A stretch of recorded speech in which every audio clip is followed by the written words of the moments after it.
ಸ್ನೇಹಿತರೆ, ಈ ವಿಡಿಯೋದಲ್ಲಿ ಒಂದಿಷ್ಟು ಪ್ರಚಲಿತ ವಿದ್ಯಮಾನಗಳ ಮಾಹಿತಿಯನ್ನು ತಿಳಿದುಕೊಳ್ಳೋಣ. ಮೊದಲನೇದಾಗಿ 2-ಬ್ರೋಮೋ 4-ಮೀಥೈಲ್ ಪ್ರೊಪಿಯೋಪೆನೋನ್ ಎಂಬ ರಾಸಾಯನಿಕವನ್ನು ಕಂದಾಯ ಇಲಾಖೆಯು ನಿಯಂತ್ರಿತ ವಸ್ತು ಎಂದು ಘೋಷಿಸಿದೆ. ಇದರ ಬಗ್ಗೆ ತಿಳಿದುಕೊಳ್ಳೋಣ. ಈ ರಾಸಾಯನಿಕ ಏಕೆ ಮುಖ್ಯವಾಗಿದೆ? ಇದನ್ನು ಮೆಪೆಡ್ರೋನ್ ಎಂಬ ಸಿಂಥೆಟಿಕ್ ಮಾದಕ ವಸ್ತು ತಯಾರಿಸಲು ಬಳಸಲಾಗುತ್ತದೆ. ಆದರೆ ಇದಕ್ಕೆ ಕಾನೂನುಬದ್ಧ ಬಳಕೆಗಳಿವೆ. ಔಷಧಗಳು, ಕೃಷಿ ರಾಸಾಯನಿಕಗಳು ಮತ್ತು ಹಲವು ಸೂಕ್ಷ್ಮ ರಾಸಾಯನಿಕಗಳನ್ನು ತಯಾರಿಸಲು ಇದು ಪ್ರಮುಖ ಮಧ್ಯಂತರ ವಸ್ತುವಾಗಿ ಕೆಲಸ ಮಾಡುತ್ತದೆ. ಕೆಲವು ಸಂಶೋಧನೆಗಳಲ್ಲಿ ಇದು ಬ್ಯಾಕ್ಟೀರಿಯಾ, ಶಿಲೀಂಧ್ರಗಳ ವಿರುದ್ಧ ಹೋರಾಡುವ ಗುಣಗಳನ್ನು ತೋರಿಸಿದೆ. ಹಾಗಾದರೆ ಈ ನಿಯಂತ್ರಿತ ವಸ್ತು ಎಂದರೇನು? ಸಾಮಾನ್ಯವಾಗಿ ಔಷಧ ಅಥವಾ ರಾಸಾಯನಿಕ ವಸ್ತು. ಈ ನಿಯಂತ್ರಿತ ವಸ್ತು ಒಂದು ಔಷಧ ಅಥವಾ ರಾಸಾಯನಿಕವಾಗಿದ್ದು ಇದರ ತಯಾರಿಕೆ, ಸ್ವಾಧೀನ ಅಥವಾ ಬಳಕೆಯನ್ನು ಸರ್ಕಾರವು ನಿಯಂತ್ರಿಸುತ್ತದೆ. ಇದನ್ನು ನಾವು ನಿಯಂತ್ರಿತ ವಸ್ತು ಎಂದು ಹೇಳುತ್ತೇವೆ. ಉದಾಹರಣೆಗೆ ಅಕ್ರಮವಾಗಿ ಬಳಸುವ ಔಷಧಿಗಳು ಅಥವಾ ಕಾನೂನಿನಿಂದ ಗೊತ್ತುಪಡಿಸಿದ ಪ್ರಿಸ್ಕ್ರಿಪ್ಷನ್ ಔಷಧಿಗಳು ನಿಯಂತ್ರಿತ ವಸ್ತುಗಳಾಗಿವೆ. ನೆಕ್ಸ್ಟ್, ಹಮ್ತಾಲಿವ್ ಮೌಲಿಮ್ಗೋಟ್.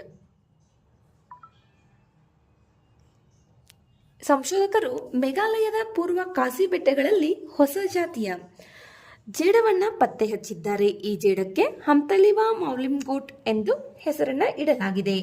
ಇದು ಲಿಂಕ್ಸ್ ಜೇಡದ ಹೊಸ ಜಾತಿಯಾಗಿದ್ದು ಮೌಲಿಮ್ಗೋಟ್ ಎಂಬ ಗ್ರಾಮದ ಸಮೀಪದಲ್ಲಿ ಪತ್ತೆಯಾದ ಕಾರಣ ಆ ಹೆಸರನ್ನು ಇಡಲಾಗಿದೆ. ಮೇಘಾಲಯದಲ್ಲಿ ಹಮ್ತಿಲಾವಾ ಕುಲದ ಜೇಡ ಪತ್ತೆಯಾಗಿರುವುದು ಇದೇ ಮೊದಲು. ನೆಕ್ಸ್ಟ್, ವ್ಯಾಯಾಮ ಪಿಚ್ ಬ್ಲಾಕ್. ಇದು ನಮ್ಮ ಭಾರತದ ರಕ್ಷಣಾ ಕ್ಷೇತ್ರಕ್ಕೆ ಸಂಬಂಧಿಸಿದಂತಹ ಮಾಹಿತಿಯಾಗಿದೆ.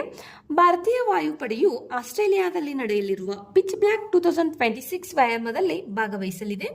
ಜುಲೈ 20ರಿಂದ ಆಗಸ್ಟ್ 7ರವರೆಗೆ ನಡೆಯುವ ಈ ವ್ಯಾಯಾಮದಲ್ಲಿ ಭಾರತ ಸೇರಿದಂತೆ 19 ದೇಶಗಳು ಪಾಲ್ಗೊಳ್ಳಲಿವೆ. ಇದು ರಾಯಲ್ ಆಸ್ಟ್ರೇಲಿಯನ್ ಏರ್ಫೋರ್ಸ್ ಆಯೋಜಿಸುವ ಪ್ರಮುಖ ಅಂತಾರಾಷ್ಟ್ರೀಯ ವೈಮಾನಿಕ ಸಮರಾಭ್ಯಾಸವಾಗಿದೆ. ಈ ಬಾರಿ ವಾಯು ರಕ್ಷಣಾ ಕಾರ್ಯಾಚರಣೆಗಳು, ಯುದ್ಧತಂತ್ರದ ಸಮನ್ವಯ ಮತ್ತು ಸಂಕೀರ್ಣ ವೈಮಾನಿಕ ಕಸರತ್ತುಗಳಿಗೆ ಹೆಚ್ಚು ಒತ್ತು ನೀಡಲಾಗುತ್ತಿದೆ. ಭಾರತೀಯ ವಾಯುಪಡೆಯು ತನ್ನ ಅತ್ಯಾಧುನಿಕ ಬಹುಪಾತ್ರ ವಿಮಾನಗಳನ್ನು ಈ ಅಭ್ಯಾಸಕ್ಕೆ ಕಳುಹಿಸುತ್ತಿದೆ. ಇನ್ನು ಕೊನೆಯ ಪ್ರಚಲಿತ ವಿದ್ಯಮಾನ, ದೀರ್ಘವ್ಯಾಪ್ತಿಯ ಭೂದಾಳಿ ಕ್ರೂಸ್ ಕ್ಷಿಪಣಿ. ರಕ್ಷಣಾ ಸಂಶೋಧನೆ ಮತ್ತು ಅಭಿವೃದ್ಧಿ ಸಂಸ್ಥೆ ಅಂದರೆ DRDO ಇತ್ತೀಚೆಗೆ ದೀರ್ಘವ್ಯಾಪಿಯ ಭೂದಾಳಿ ಕ್ರೂಸ್ ಕ್ಷಿಪಣಿಯ ಯಶಸ್ವಿ ಪರೀಕ್ಷೆಯನ್ನು ನಡೆಸಿದೆ. ಒಡಿಶಾದ ಕರಾವಳಿಯ ಡಾಕ್ಟರ್ APJ ಅಬ್ದುಲ್ ಕಲಾಂ ದ್ವೀಪದಿಂದ ಈ ಪರೀಕ್ಷೆ ನಡೆದಿದ್ದು ಕ್ಷಿಪಣಿಯು ತನ್ನ ಗುರಿಯನ್ನು ಯಶಸ್ವಿಯಾಗಿ ತಲುಪಿದೆ. ಇದು ಭಾರತದ ಸ್ವದೇಶಿ ರಕ್ಷಣಾ ಸಾಮರ್ಥ್ಯವನ್ನು ಮತ್ತಷ್ಟು ಬಲಪಡಿಸುವ ಮಹತ್ವದ ಸಾಧನೆಯಾಗಿದೆ. ಸ್ನೇಹಿತರೆ, ಇವು ಇತ್ತೀಚೆಗೆ ನಡೆದಂತಹ ಪ್ರಮುಖ ಪ್ರಚಲಿತ ವಿದ್ಯಮಾನಗಳಾಗಿದ್ದು, ವಿಡಿಯೋದಲ್ಲಿರುವ ಮಾಹಿತಿ ಇಷ್ಟವಾದರೆ ಲೈಕ್ ಮಾಡಿ, ನಿಮ್ಮ ಸ್ನೇಹಿತರೊಂದಿಗೆ ಈ ವಿಡಿಯೋವನ್ನು ಹಂಚಿಕೊಳ್ಳಿ. ಅದೇ ರೀತಿ ಈ ವಿಡಿಯೋದಲ್ಲಿರುವ ಮಾಹಿತಿಗೆ ಸಂಬಂಧಪಟ್ಟಂತಹ ಬಹು ಆಯ್ಕೆ ಪ್ರಶ್ನೋತ್ತರಗಳು ಬೇಕಾಗಿದ್ದಲ್ಲಿ ಕಮೆಂಟ್ ಮಾಡಿ. ನಮ್ಮ ಪ್ರಚಲಿತ ವಿದ್ಯಮಾನಗಳ ಈ ಚಾನಲನ್ನು ಸಬ್ಸ್ಕ್ರೈಬ್ ಮಾಡಿಕೊಳ್ಳಿ. ಧನ್ಯವಾದಗಳು.